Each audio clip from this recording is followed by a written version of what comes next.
Good afternoon, everyone. Welcome back to Dojo Live. I'm Tulio Suragusa, broadcasting from Southern California. Welcome to another edition of Dojo Live. Today is Wednesday, February 17th, 2020. 2 days away from my 50th birthday, everyone. So anyway, I'm joined by Carlos Ponce, my co-host, co-producer, partner in crime in Cuernavaca, Mexico. Hi, Carlos. Welcome back.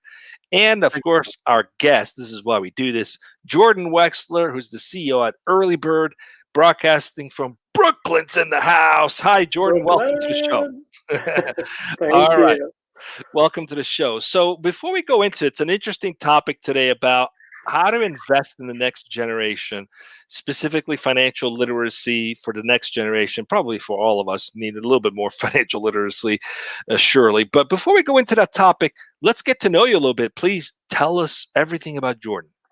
Yes, thank you guys so much for having me. Excited to be here. So I'm Jordan Wexler, CEO of EarlyBird, born and raised in Brooklyn, New York, as you said, the wonderful world of New York City. Had the privilege of actually being a serial entrepreneur for many years now.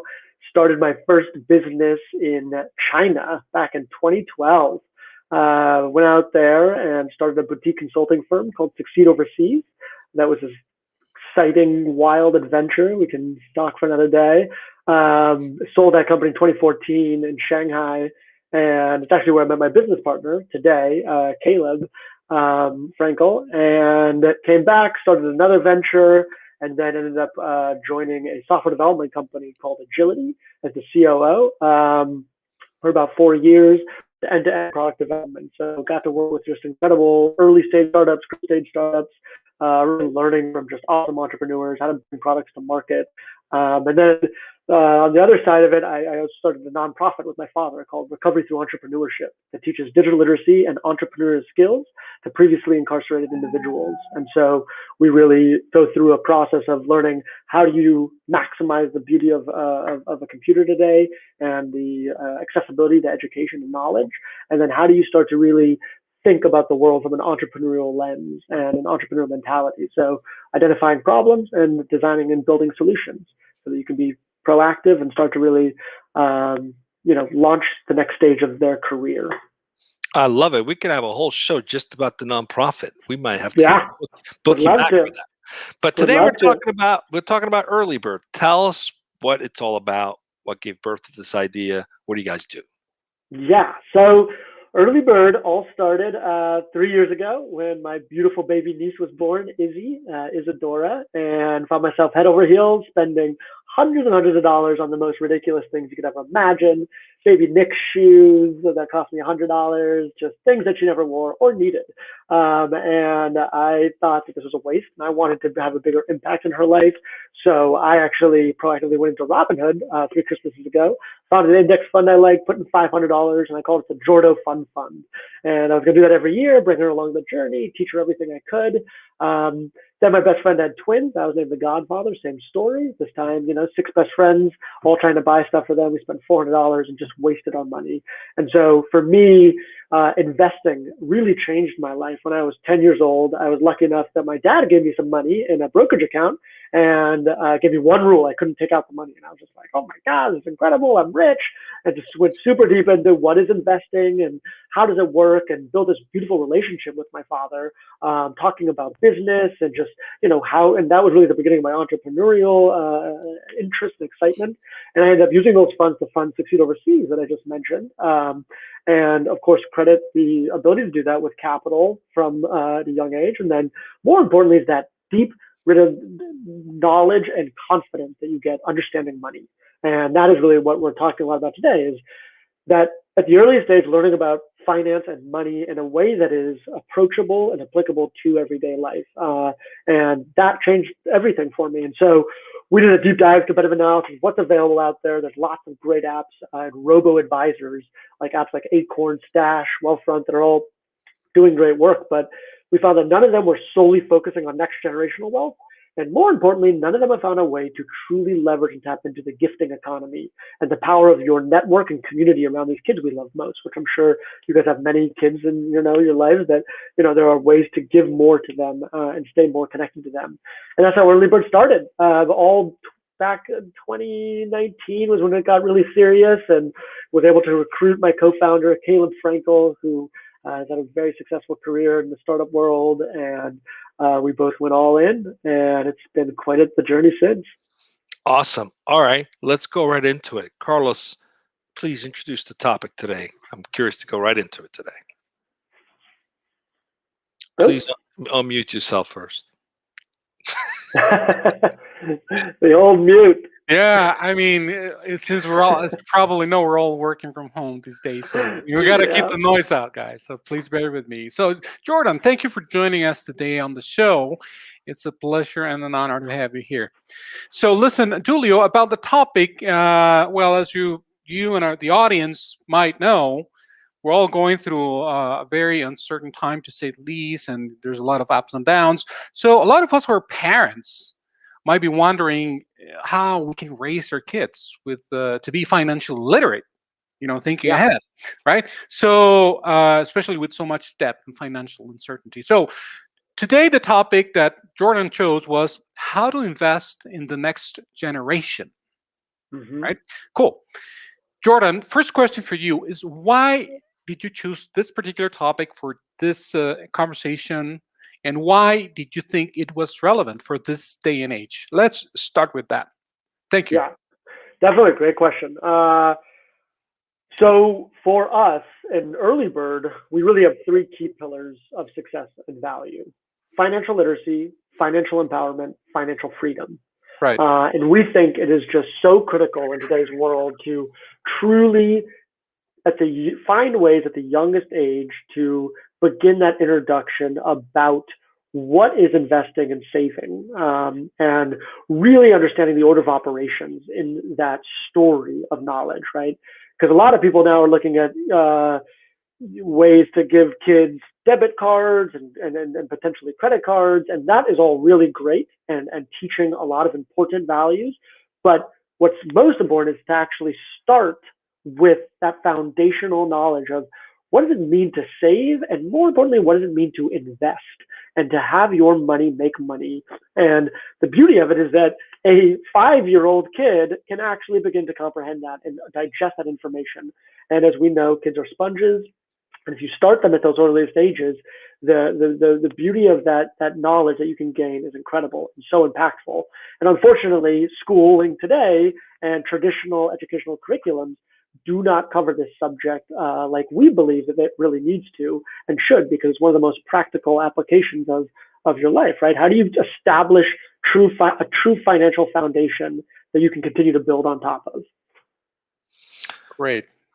Thank you, Jordan. So the big question, we get it, the three pillars, love that. And they seem linear in fashion, I would assume, right? So how do you guys go about creating awareness for this next generation about these three pillars? How does the company work to do that? So a lot of it is based around the parent, right? How do you, because as parents, there are many responsibilities, of course. And so really trying to design and facilitate a process to build that bridge of knowledge. And for kids, what we believe is the most important thing is this idea of contextualized learning, right? And so it's really as easy as a couple key questions to sit down with your kid. And so we are working with parents on how do you ask these and how do you start to engage your kid in both the knowledge of investing and then actually seeing your money invested. And so those questions revolve around simple things like, what thing do you love most in today's world? And so a lot of kids will go, video games or Netflix. Amazing. Did you know that Netflix is a company? And they go, yeah, maybe. And you can take the kid down that journey of understanding, did you know that you can actually own a piece of Netflix? And they go, what? I don't know, maybe. And that if you owned Netflix at this point, and you can start to look at some really easy numbers, and you put $100 of your allowance or $50 or $10 of your allowance in that in 10 years you would have this much money. And so using real life examples to truly take a kid on a journey, but have them kind of figured out along the way and have them then start to ask questions. Video games, right? What's your favorite video game? Get into the idea of, that there are video game makers, right? Like Activision or EA, and that, how do these companies operate? How much did you pay for Call of Duty, right? $60, that's a lot of money. How many kids do you think are on Call of Duty? Millions? Wow. Well, how, that company must be making a lot of money. That must be doing pretty well. Wouldn't that be interesting if you not only play the video game, but you can also own it? And starting to get them excited around these simple ideas, but before you know it, kids are, get extremely excited, and then using EarlyBird as a beautiful entry tool to say, look, we actually are already investing inside of these companies, and your money that maybe you're aware of or not, is actually already starting to make money. And let's now get more involved in that education process. And for us, it's about content, right? So we have a blog called The Worm, and then we have a weekly newsletter that kind of offered current topics on interesting things that you can sit down with your kid and talk to them about. I love it. So, I mean, look, you can get custodial accounts with your bank, and you could certainly make investments on behalf of your minor children. But what I'm hearing is that you guys have sort of cornered a niche where the parent can involve the child in the process of investing and use fun display and content to get them involved early enough to learn about investing. Yep. So what are some of the feedback you've gotten from what age groups do the kids mostly respond to this in terms of your research so far? Yeah, it's a great question. So what we are seeing, and one of our actual partnerships is with an awesome content organization called Benjamin Talks. And so they actually produce a really great newsletter that I highly recommend people to check out, parents that are trying to learn more about some of the foundational learnings about how to teach financial literacy. And so we partner with them and we've designed content together. And so what we're finding is that you'd be really surprised how young kids are that they start to understand these ideas. We're looking at that 6-7-year-old range where they are asking about, with the accessibility to information and what kids see today. I mean, they ask about Tesla and Elon Musk as a character in their life now. I mean, they're all over the media, all over anywhere you look. And so it's impossible to avoid these topics. And these 6, 7, 8-year-olds are starting to really get excited and interested about it. One of the coolest things about EarlyBird is that we are truly, one of our main focuses about story and about narrative. And so with every investment and every gift made, you're also able to record a short video, which allows for this emotional attachment and story to that $100 investment. And so in that story, you can tell these beautiful kind of time-stamped memories, right? And so, of course, what's the biggest thing that just happened last 3 weeks, right? GameStop and the whole GME craziness, right? And so I sent an investment to my niece, Izzy. I sent her $50 investment into her portfolio and gave her just a little context of what my experience was with GameStop and what happened. And she'll have that when in 20 years and look back and, have that kind of memory and timestamp in life, which is a really fun thing to be able to do. Jordan, I got a question. Because correct me if I'm wrong, but what I'm hearing is that the EarlyBird is mostly geared towards, excuse me, youth and children and younger audiences, right? Now, and I'm also assuming that whatever happens with the app and with the platform itself needs some kind of how can I say this, participation or involvement by the parents, right? Because so there's like a combined effort there. So, but in this context, would you say that things like aspects like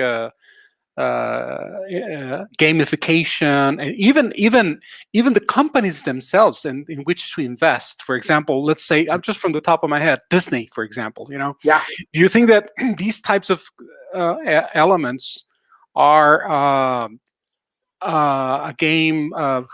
There's an expression for that. I'm trying to remember it. It's a game changer. Yeah, as it pertains to adoption. Absolutely. Yeah. For us, there, what we've done is divide this into 4 stages of kind of education of financial literacy, right? You have 0 to 5, which is really primarily focused on the parent, right? And parents setting up this account and start investing, because for us, the most important thing for any parent is get started today. Now, there's no reason why you shouldn't be focused on something called dollar cost averaging, right?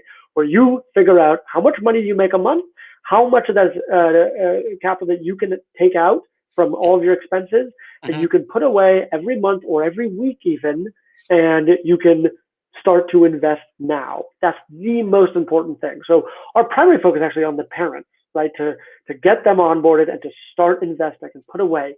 $15 is better than none. And you'd be amazed to see what you can build for your child in 18 years, even without any involvement with the child and any contributions from gifts or anything else. So that's really the beginning stage, that 0 to 5. Then you have that 6 to 13 phase, which is the exciting, now let's introduce this tool and let's introduce some of these ideas of investing. Like you just said, use real world examples. Disney, you love, Disney Plus, or, Netflix, Hulu, any of the things you watch on TV, all the video games, anything relatable. So it's providing those tools to have that conversation. And then at 13 is when we are designing out a view-only access for the child. So now the kid can actually download the app and they can actually know that they own this money. This is their funds. Even though they can't withdraw it or make it like actual investments, they can engage and start to get involved. And then at 18 or 21, depending on your state, they take ownership of these accounts. And now that is their money and they continue to invest for X amount of years until they want to end up using those funds for whatever it might be. Jordan, one more thing that popped into my mind as I was listening to you, and because again we're talking about children here, we're talking about very young people. My question is, how do you, or through the platform, through EarlyBird, how can we foster a long-term vision, especially in amongst kids who are not very well known for their patience? Like you taking them on a road trip, and they 30 minutes later, are we there yet? Are we there yet? So it's kind of, they're intrinsically impatient because they don't have this long-term vision. How do you foster that? Yeah, it's a great question. What we've found and what we're learning a lot from the parents on the app is actually giving the decision making to the kid. And so we have one of our advisors, as a parent, is on the app every week. He gives his kid, I think it's $7 per week, and his kid's like 5 years old, right? Okay. $7 per week. And so he literally has cash in hand of $7 or the EarlyBird app. And he gives the kid the choice of, would you rather this cash now, or do you want to invest this? And you can see from his choices of, that he's made to invest that $7 is now $12. And so there's that immediate knowledge. They can see that, oh, wait, this has increased and there's something exciting there, and they can be involved in that process. But really the point becomes down to the decision of the child and giving them that opportunity and access. And sometimes, of course, they'll choose the $7 and maybe they choose that for the first 2 years. But, if the parent's also making investments, you're still showing the kid the progress of their funds that have been invested.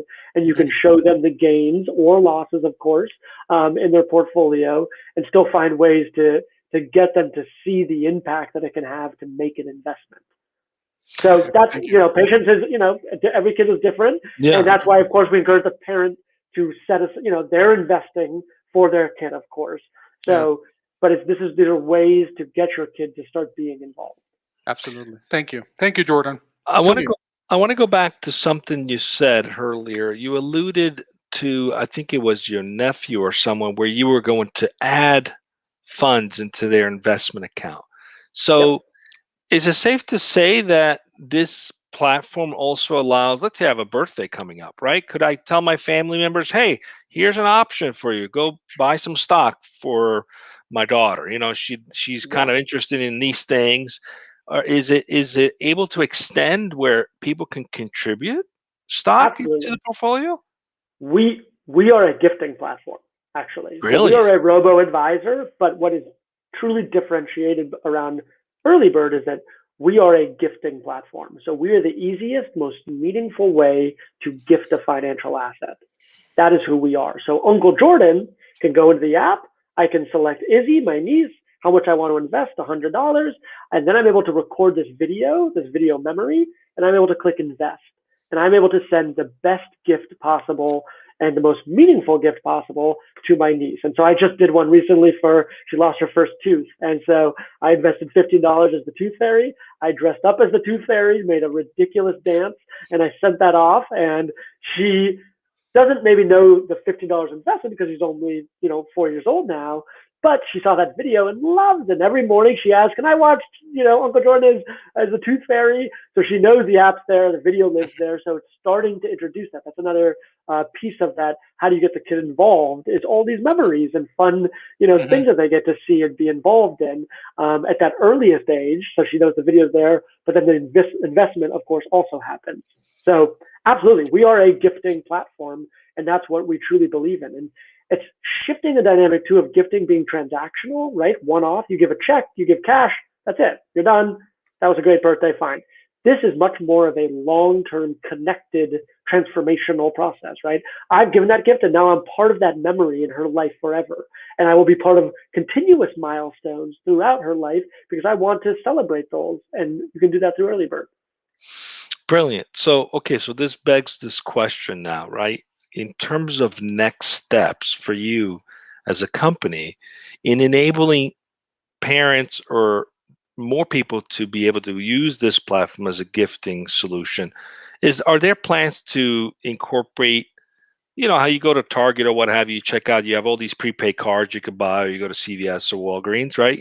Or is your plan to potentially also participate in something similar where someone could literally buy a EarlyBird card investment and through some online code attach it to the person? Yeah, QR code. Because there's so much opportunity, it sounds, to open that up and really blow it out and turn this into a change in practice, right?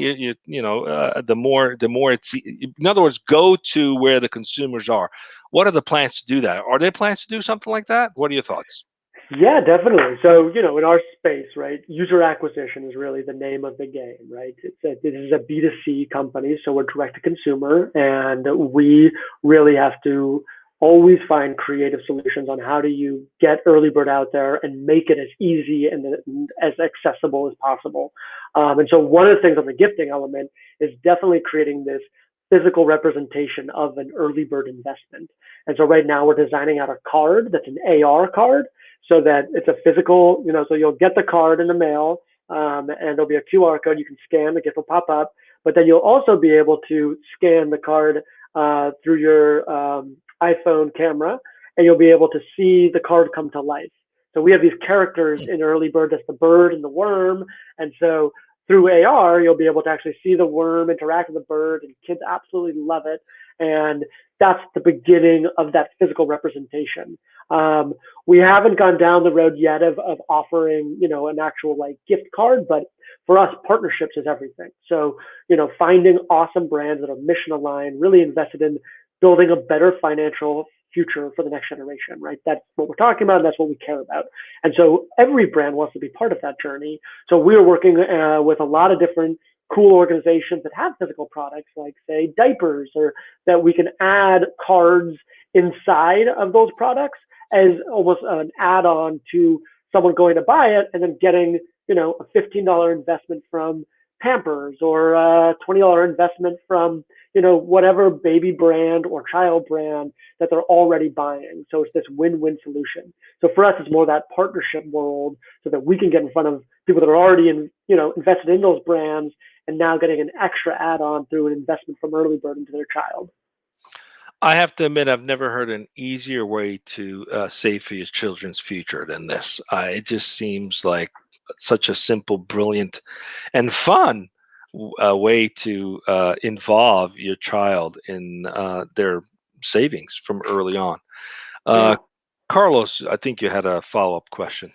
Yeah, well, Jordan, and this is because we're approaching the final segment of today's conversation. I wouldn't want to end it without asking this particular question, and this is because a lot of our viewers are there. Many of our viewers might be even engineers who might at some point want to come work for you, come work for Yeah. EasyBird, right? For EarlyBird, I'm sorry, for EarlyBird. So in this regard, what would you say that makes EarlyBird a cool company? What are you taking the company culture wise in terms of in the next few years? Besides Definitely. the CEO dressing up as a tooth fairy. Oh, besides that, Yeah, well, that's once a year. That's once a year. which is cool in and of itself. Our annual parties are very weird. No, for us, and as an entrepreneur and having built other companies, culture is such a core foundation of any successful company. And so we have a really strong set of values that we care about. And the first one is always family first, right? We are really a family driven organization, and we believe in truly empowering and enabling kids to from a financial standpoint to truly be the best that they can, and that starts with inside the company. And so parents or to be parents or uncles, whoever it is, right, we understand that not only is family first, but we are a family collectively in our organization. So truly living by the terms of transparency and collaboration, and really finding ways to work together and to take the knowledge of everyone into account. So those are really the foundational values of our company. And we are hiring. We're hiring very quickly. We have 2 open job listings right now for a front-end tech lead and a back-end tech lead engineer. So those 2 roles are open, and we've just hired a couple more, and we'll be scaling quickly. We're raising our next fundraising round the next 2 months about, and so there'll be just a lot of growth opportunities. Perfect. Jordan, any final words of wisdom for the audience? Anything that you would like to leave them with? I think if there are any parents watching, I just highly, highly encourage you to really challenge yourself if you haven't yet to get started now. And of course, EarlyBird is a great option, but there are others. And the biggest thing is just don't be scared of starting to invest anywhere, if that's even for yourself or your child, because we live in a world where fintech and finance is more accessible than it's ever been. And so it's so critical to start having your money work for you and having your money make money. And really the best way to do that is to get involved in investing. And so if it's for your child, please come with us. If it's for yourself, there's a lot of great apps out there like Robinhood, or if you want more of a guided way, Acorns. And so I just highly encourage, do a little research, but don't let fear lead, and just get involved and get started, because it will make a massive impact for your future and your child's future. There you go. Thank you, Jordan. Yeah, I will second that, Jordan. I think it's interesting. I've seen fintech evolve over the past 30 years, and I can say some of these technology and platforms are only available to really the top traders in the marketplace, the tools that have been made available to consumers, the algorithm. It's incredible how intuitive these platforms are. And it sounds as though you've created one that's made it fun and gamified it, and enhances parents' ability to create a better financial future for their children. You've definitely got a new customer right here listening. I'm going to download the app, take advantage. I still have some young children myself. So amazing. Happy to hear. Thanks for joining us. Stay with us as we go off the air. Carlos, what do we got coming up? We have anything for the rest of the week or next week? No, actually, well, not for the rest of the week, Tulio, but however, we do have a full week next week. Okay, so, well, of course, and then there's the Monday recap, as you know, that's every week, in which we recap this week's conversations in 10 minutes. And then on Tuesday, Wednesday, and Thursday, we're going to have, respectively, we're going to be speaking with Kira Wojak and Ayal Yo Jeff. I'm sorry if I mispronounce it, but these are the principles of Anjuna Security. And then on Wednesday, we're going to have a conversation with Bikram Varu from Consejo Sano. And finally, on Thursday, we'll be speaking with Kostat Sauzis from Net Data. So those are all at 12 noon Pacific, right here on Dojo Live. Don't miss them. We're going to be here waiting for you guys. Thank you so much. See you all soon. Be safe.